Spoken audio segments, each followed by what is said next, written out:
Welcome to The Last Breakfast. Please enjoy the video. In this video, I will explain how to register a DBA.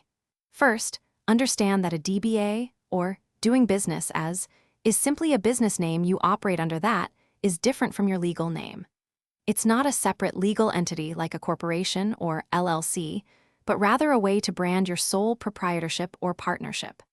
This process allows you to open a business bank account and accept payments under your chosen trade name, making your business appear more professional to customers. Registering a DBA involves a few key steps. Begin by checking if your desired business name is available in your state or county, often through the Secretary of State's office or a local clerk. Next, you'll need to complete and file the necessary forms with the appropriate government agency, which varies by location. Some jurisdictions also require you to publish a notice of your DBA in a local newspaper for a specified period, so be sure to check those local requirements. Using a DBA offers several advantages, such as allowing you to operate under a distinct brand name without forming a complex legal entity. This can help separate your business and personal finances, making accounting simpler.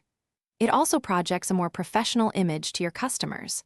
However, it's crucial to remember that a DBA does not provide personal liability protection. For that, you would need to consider forming an LLC or corporation.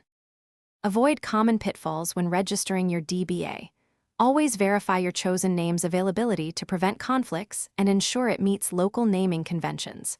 Remember, a DBA is not the same as forming a corporation or LLC. It doesn't offer personal liability protection. For that, you'd need a different business structure.